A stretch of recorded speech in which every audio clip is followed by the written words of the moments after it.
तो बचपन से ही मुझे सुपर नेचुरल क्रिएचर्स और अर्बन लेजेंड्स की स्टोरीज में काफ़ी ज़्यादा इंटरेस्ट रहा है एंड आई थिंक आपको भी मेरी तरह इन स्टोरीज में इंटरेस्ट होगा। तो मैंने डॉगमैन के बारे में पहली बार बचपन में द लेजेंड्स पॉडकास्ट में सुना था। कहा जाता है कि ये mysterious creature Great Lakes region के जंगलों में घूमता है। आई डोंट नो वाई, पर ये क्रीचर मुझे अपनी तरफ काफ़ी अट्रैक्ट कर रहा था और मेरे माइंड में इसको देखने की क्यूरोसिटी टॉप लेवल पे पहुंच गई थी। तो मैं अपने होम टाउन के पास वाले जंगलों में फ्लैश लाइट और अपने क्यूरियस माइंड को लेकर चल दिया। I know it's so stupid, पर तब मैं बच्चा था। वो एक काफ़ी अंधेरी सी रात थी, सिर्फ चांद की थोड़ी सी रोशनी ज़मीन पर पड़ रही थी। मैं चलते चलते डीपर फॉरेस्ट में पहुंच गया था। पत्तियों के हिलने से लेकर टहनियों के टूटने तक सभी चीज़ें मुझे किसी की एग्जिस्टेंस का एहसास दिला रही थी, लेकिन मैं आगे बढ़ता रहा। मेरी क्यूरोसिटी की जगह अब फियर ने ले ली थी।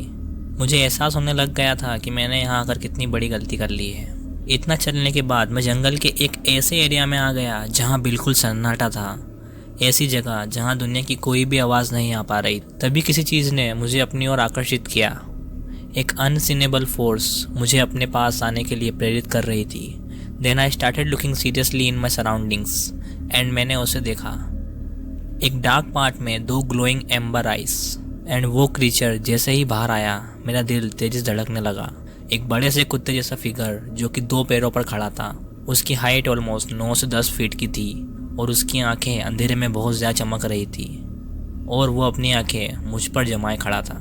उसे देखकर मेरी बॉडी में डर भर गया और मैंने सोचने में बिल्कुल भी देर नहीं लगाई कि अब मुझे यहाँ से भागना है। मैं मुड़ा और पूरी रफ्तार से भागा, जितनी तेज़ी से मेरे पैर भाग सकते थे।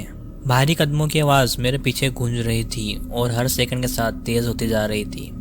मैं उसके जबड़े की तेज़ धड़क भड़क सुन सकता था। मेरी मांसपेशियां बुरी तरह से दर्द करने लगी, लेकिन मेरे पीछे आते भाई ने मुझे और तेज़ी से दौड़ने का रीज़न दे दिया था।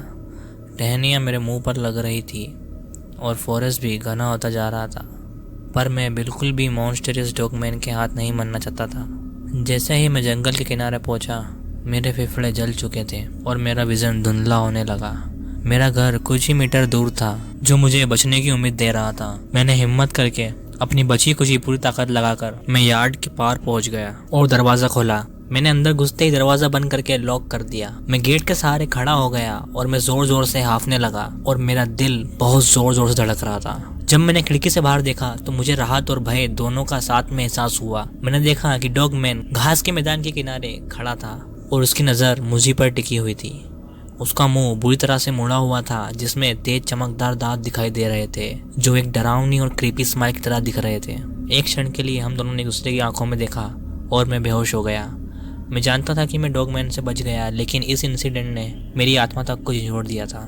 डॉगमैन ने मुझे हमारी समझ से परे छिपी हुई डार्कनेस दिखाई थी और ये एक ऐसा दृश्य है जो कि मैं कभी नहीं भूलूंगा। मैं आज तक उस रात की याद से परेशान रहता हूँ। डॉगमैन की चमकती हुई आंखें और क्रीपी स्माइल की छवि मेरे सपनों में मुझे डराती है। मैं सभी को एडवाइस देता हूँ कि डॉगमैन की टेरिटरी से सावधान रहें। कुछ लोगों के लिए ये सब अफवाह होगी, लेकिन जिन लोगों ने इसे एक्सपीरियंस किया है उनके लिए ये वास्तविकता है, क्योंकि जंगल अपने रहस्यों को अच्छी तरह से छिपाता है और डॉगमैन अब अपने अगले शिकार के इंतजार में है। रुको रुको रुको, कहाँ जा रहे हो? जाने से पहले चैनल को सब्सक्राइब करना, वीडियो को लाइक करना और कमेंट भी कर देना। भाई ने बोला करने का तो करने का।